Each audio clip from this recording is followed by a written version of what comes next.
Allahümme salli ala Muhammed ve ali Muhammed. Elhamdülillahi Rabbil alemin. Ve bihi nesta'in ve huve hayrun nasirin ve mu'in. قال الله تعالى في كتاب الكريم بسم الله الرحمن الرحيم إنا أنزلناه في ليلة القدر وما أدراك ما ليلة القدر ليلة القدر خير من ألف الشهر تنزل الملائكة والروح فيها بإذن ربهم من كل أمر سلام هي حتى مطلع الفجر صدق الله العلي العظيم. Allah ibadet itaatlerimizi kabul eləsin inşallah. Allah Teala bu cuma günü bütün müminlere, bütün Müslümanlara mübarek eləsin. Allah şəhidlərimizi Kərbəla şəhidləri ilə məhşur eləsin. Allah Teala dövlətimizi, millətimizi, bayrağımızı həmişə uca eləsin. Allah xəstələrimizə şəfa inayət eləsin. Allah Teala cavanları, cavan Əli Əkbərə bağışlasın inşallah. Və bildiyimiz kimi Ramazan ayıdır. Ramazan ayının son cüməsidir. Allah Teala bizlərə ömür versin. Gələn il inşallah bu Ramazan ayını bir daha yaşayaq. Gözəl ay idi, gözəl müqəddəs bir aydır. İçərisində rəhmət, bərəkət, məğfirət günləri vardır. Və xüsusən neçə günlər idi ki, Qədir gecələri, Əhya gecələri keçirilirdi. Və insanlar, möminlər bu günlərdən istifadə edib öz hacətlərini, öz dualarını, öz bağışlanmalarını Allahdan istəyib və əməllər yerinə yetirib. Allah Teala bütün əməllərimizi qəbul eləsin, dualarımızı qəbul eləsin və günahlarımızı bağışlasın. Və bu mübarək Ramazan ayında bir neçə əməllər var idi ki, deyilmişdi, danışmışdı. Biri də budur ki, sədəqə və təam vermək gözəl əməllərdən sayılır.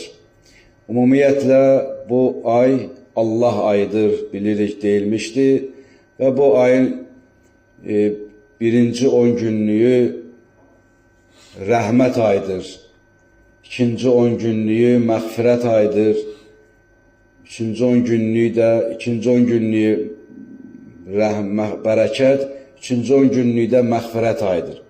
Yəni, insan Allahın rəhmətindən, bərəkətindən və sonda da məğfirətindən, bağışlamağından ki, neyniyir, istifadə edir və Allah Teala onu gələn günlərə, gələn aylara gözəl şəkildə, gözəl surətdə yaşamağı təqdim edir, yaşamağı lütf edir ona. Və bir neçə əməllər var idi, deyilmişdi. İndi də, yəni bu ayda sədəqə vermək, təam vermək gözəl xüsusiyyətlərdəndir. Ümumiyyətlə, Ramazan ayının əhya gecələrinə ki, istəyəsən daxil olasan, birinci budur ki, bütün möminlərə öz haqqını halal eləyəsin. Yəni, əhyaya, bu Ramazan ayında gözəl əməllərdən budur ki, ola bilər, məsələn, görsən kimsə bir səhv eləyib, sənə qarşı haqsızlıq eləyib, haqqı var boynunda. Ümumiyyətlə, bütün insanların bir-birinin boyunda haqqı vardır.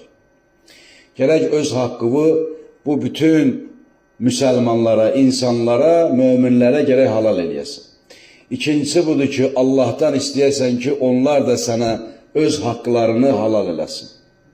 Qarşılıqlı bir-birindən halallaşma məsələləri də vardır. Üçüncüsü də budur ki, bu günlərdə sədəqə vermək, təam vermək, sədəqə vermək gözəl də əməllərdən sayılır. Hədislərdə vardır ki, mömin maddi baxımından zəif olsa da abrını qoruyar. Yəni, insanın az məxaricim, yəni pulu, imkanı olmaqlı, insanı haradasa, insanı zəif və yaxud alçallıqlı bir vəziyyətə gətirib çıxardan bir şey deyil.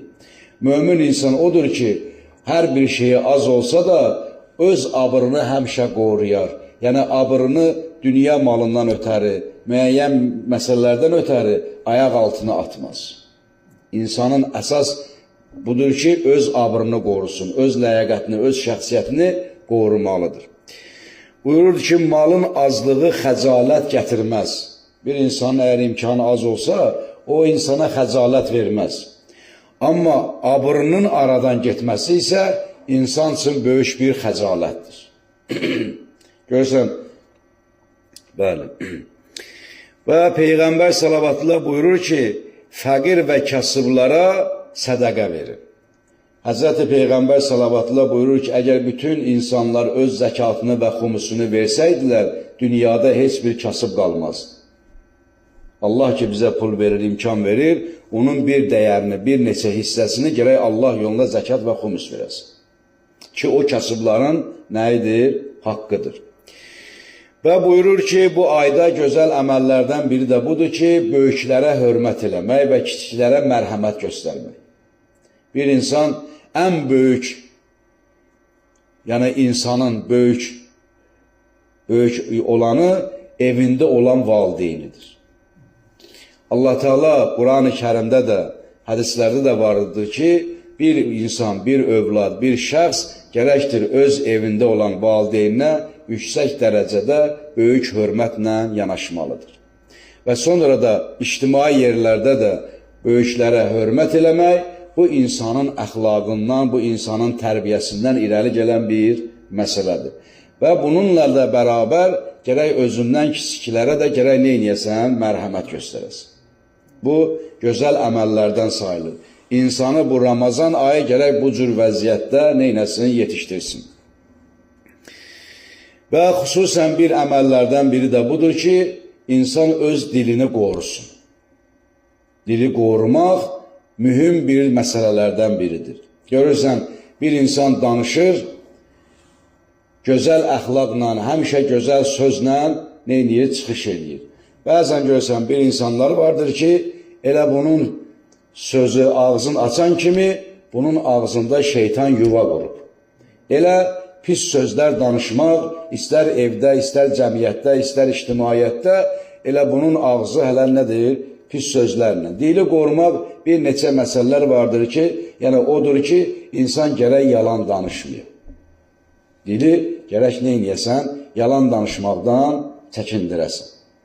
Bir nəfər İsa Peyğəmbərə buyurur ki, bir cavan deyir, mən baxdım bu dünyada gördüm nə qədər ki, düz söz qurtarmayıb, mən yalan danışmadım.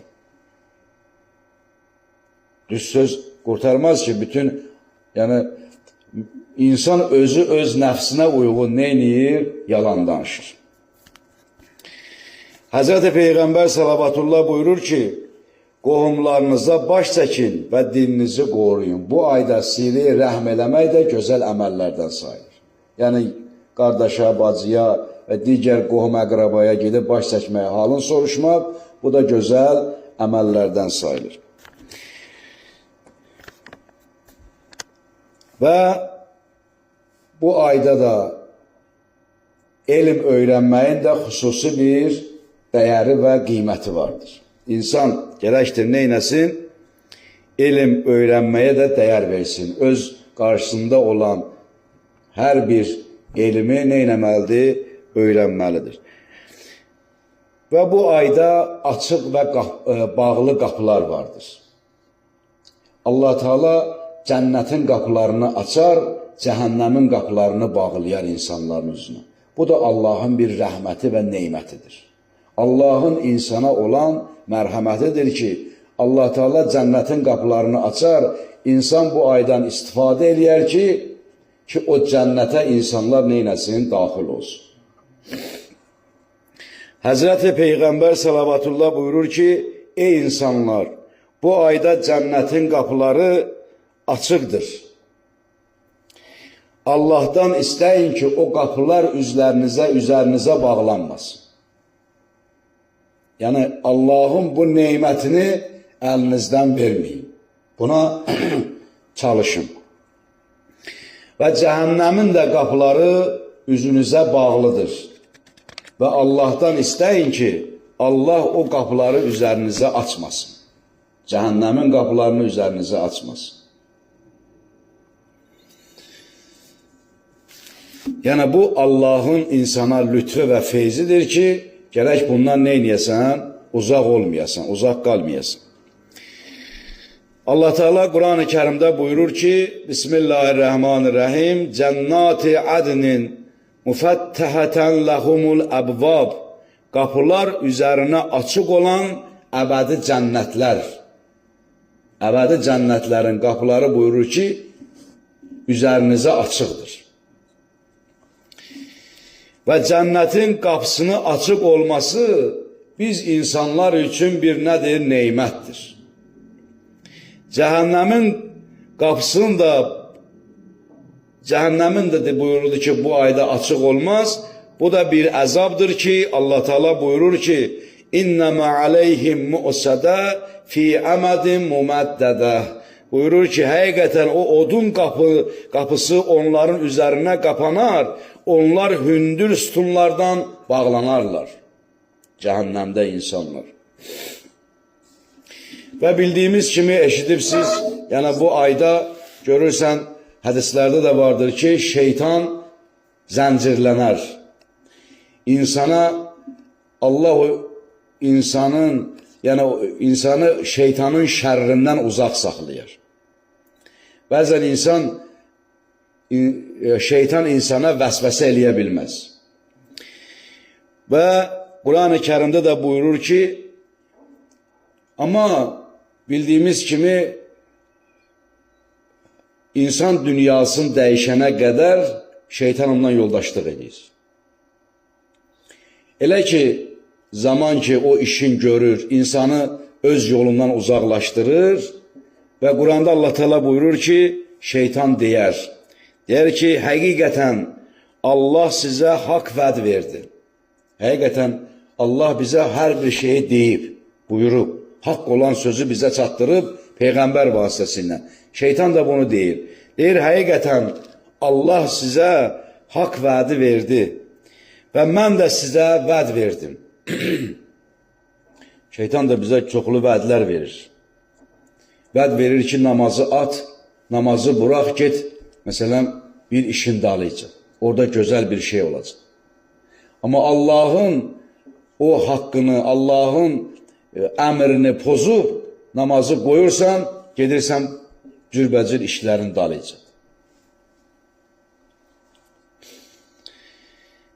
Və buyurur ki, mən də sizə vəd verdim və vədimə xilaf çıxdım. Vədimə xilaf, onsuz da heç bir şey eləyə bilmir. Onsuz da bir şey eləyə bilmir. Yazırlar ki, insan can verəndə şeytan gələr onun başının üstə durar, deyər ki, mən sənə su verəcəm, sən Allaha inkar elə. Onsuz da verə bilmir. Amma istəyir ki, insanı bu dünyadan qeyri-müsəlman kimi aparsın. Buyurur ki, mən öz vədimə xilaf çıxdım, mənim sizin üzərinizdə sizi dəvət etmədən başqa bir hökmranlığım yox idi. Yəni, biz bunu bilməliyik ki, şeytanın heç bir hökmranlığı bizim üzərimizdə deyil. Bizim padişahımız, bizim hökmranlığımız, bizim ağamız Peyğəmbər bu onun əhl-i beytidir. Onun heç bir hökmranlığı yoxdur bizim üzərimizdə. Allah da bunu Quranda deyir. Və siz mənim dəvətimi qəbul etdiniz. Biz dəvətini qəbul edirik. Odur ki, məni məzəmmət eləməyin. Qiyamət günündə deyəcək ki, ilahi bizi şeytan azdırdı, şeytanı Allah gətirəcək, heç biz görməmişik yağı şeytanı.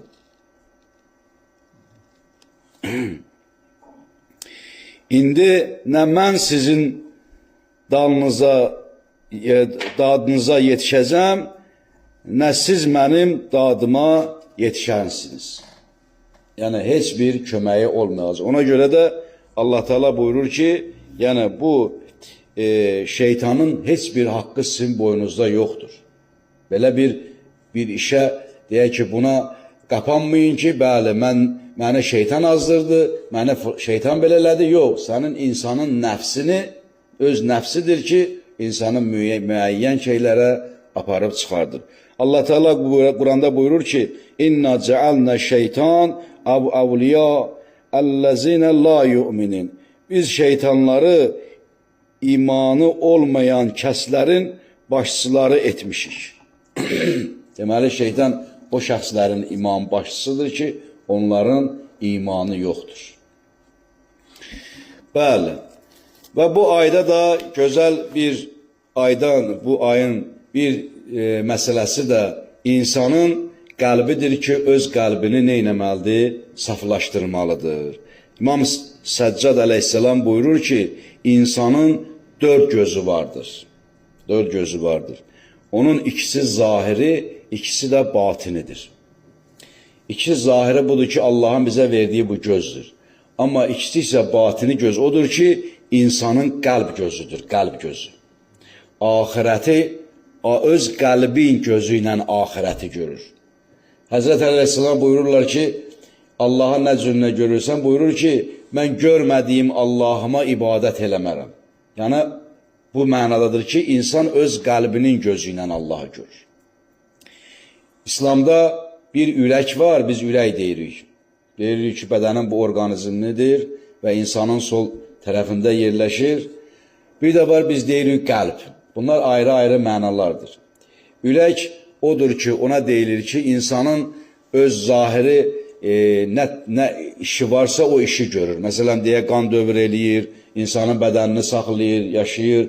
Bu bir öz funksiyası budur. Bir də vardır ki, insanın qəlbi isə maddi yox, mənəvi tərəfdən məlumat verir. Allah Teala buyurur ki, xətəməllah qulubihim. Biz onların deyir qəlblərini möhürləyərik.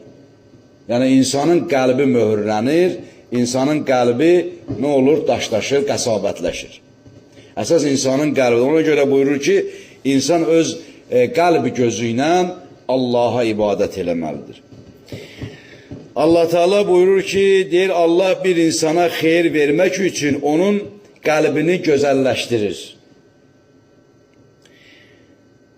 Bəndə onda o cür olur ki, qeyb aləmini və axirət işlərini müşahidə edər. Yəni, insanın qəlbi geniş olanda, qəlbi paklaşanda, saflaşanda insan ahirəti seyr edir, öz qəlb gözü ilə. İmam Cəfər Sadiq əleyhissalam buyurur ki, qəlbin 2 qulağı vardır. Biri iman ruhu ilə ahəstə olaraq xeyir işlər görən, biri də şeytanın isə ahəstə olaraq pis işlərə dəvət eləməz. İnsanın qulağı bir Allahın əmrini eşidir, bir də şeytanın sözlərini eşidir. Allahın əmrini eşidən onu öz qəlbində saflaşdırır, öz işini görür, ahirətini qazanır. Bəzən də şeytan insanın qulağına müəyyən sözlər pıçıldayır, deyir, insanı pis işlərə nə edir? Aparır. Həzrət Əleyhisselam buyurur ki, oğlum, Nəhcül Bəlağədə buyurur oğlum, yoxsulluq böyük bir bəladır. Yoxsulluq böyük bir bəladır. Ondan da böyük bəla xəstəlikdir. İnsanın xəstələnməsidir. Bədənin deyir, xəstəliyindən də böyük bir bəla qəlbin xəstəliyidir. Yəni, ən böyük bəla insanın qəlbinin xəstə olmasıdır. Yəni, xəstə bu cümlədir ki, qəsabətlənməsi, bərk olması, haqq sözü eşitməməsi, qəlbinin möhürlənməsidir. Xəstə bu mənadadır. Sonra buyurur ki, var dövlətin böyük olması böyük neymətdir. Var dövlətin böyük olması böyük neymətdir. Ondan da böyük neymət bədənin sağlamlığıdır. Bədənin sağlamlığından da ən böyük neymət qəlbin sağlamlığıdır. Qəlbin sağlam. Deməli, ən böyük xəstəlik qəlbin xəstəliyi olur və ən böyük neymət də qəlbin sağlamlığı olur. Deyir, Davud Peyğəmbər bir gün Allaha belə ərz eləyir ki, deyir, ilahi, bütün padişahların xəzinəsi öz yanındadır və sənin xəzinən hardadır? Allah Teala buyurur ki, deyir, mənim xəzinəm ərişdən böyükdür, kürsüdən geniş, behişdən daha ətirli, məlakutdan daha gözəldir. Bu xəzinənin yeri mərifət, asimanı iman, günəşin şövq, ayı məhəbbət, ulduzları zikir, buludları əqil, yağışı da zəhmət, meyvələri də itaət, səmərəsi də hikmətdir. Burada nə demək istəyir? Burada demək istəyir ki, Allah Teala bu öz xəzinəsini ki sayır, bunların hamısını insanın qəlbində qoyub. İnsanın qəlbində məhəbbət olur, zikr olur, nə bilim, deməli iman var, şövq var, zikr var, əql var. Yəni o imanın gözəlliyindən onun ictimaiyyətə verdiyi gözəl meyvələr var. Bir insan əgər bir nəfərin əlindən amandadırsa, əziyyət çəkmirsə, onun qəlbinin o meyvəsidir. Onun daxilində, qəlbində olan onun nəyidir? İmanıdır. Və buyurur ki, mənim xəzinəmin 4 qapısı vardır. Elm, əql, səbir və razılıq. Allahın xəzinəsi, Allahın xəzinəsinə daxil olmaq üçün insan nə etməlidir? Bir budur ki, elmlə, əqllə, səbirlə və razılıqla. Bil ki, mənim xəzinəm qəlbdir, müminin qəlbidir.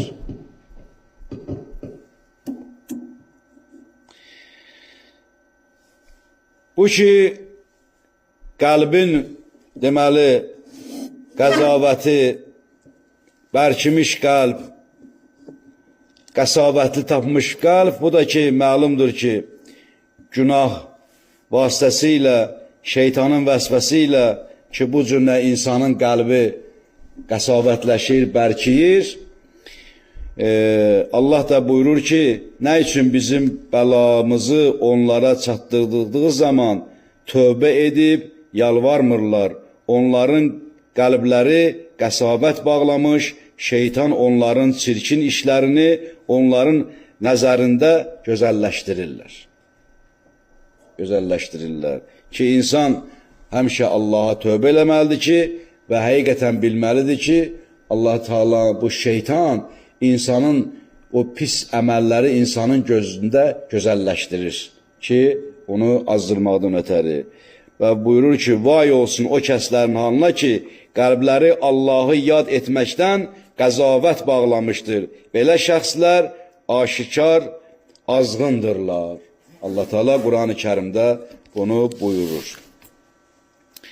Həzrəti Əli Aleyhisselam da buyurur ki, insanın gözünün yaşı yalnız qəlbin qəsavət nəticəsində quruyar. Bəzən görürsən ki, insan ağlanmır. Yəni buyurur ki, onun gözünün yaşı o vaxt quruyur ki, onun qəlbi qəsavətləşib, bərkiyib. Qəlb də yalnız günahın çoxluğu nəticəsində qəsavət bağlayar. O qədər günahlar olur, edilir ki, o da o qəlbdə daha neyniyir, bərkiyir, qəsavət bağlayır. Həzrəti Peyğəmbər buyurur ki, 4 şey insanın bədbəxtçiliyidir. Biri budur ki, buyurur, gözünün yaşının quruması, qəlbin bərkiməsi, ruzi axtarmaq üçün həddən artıq hərislik və günahlara davam eləmək. Davamlı etmək o günahı.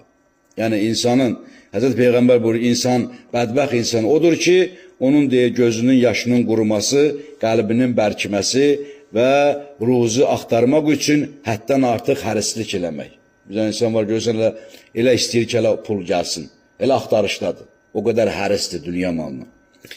Və sonda bunu deyim ki, qəlbin də müalicəsi də vardır ki, budur ki, Həzrəti Peyğəmbər, yəni insan öz qəlbini müalicə eləmək üçün, təbib axtarmaq üçün, biri budur ki, Allahın Quran-ı Kərimdir, Həzrəti Peyğəmbərə nazil olan Quran-ı Kərimdir, xüsusən də bu ayda Quranın nazil olması və Peyğəmbər və onun əhl-i beytidir ki, insan onlara özünə nümunə götürüb, öz qəlbini, öz axirətini saflaşdırmaq, gözəlləşdirmək Quran və Peyğəmbər və onun əhl-i beytidir.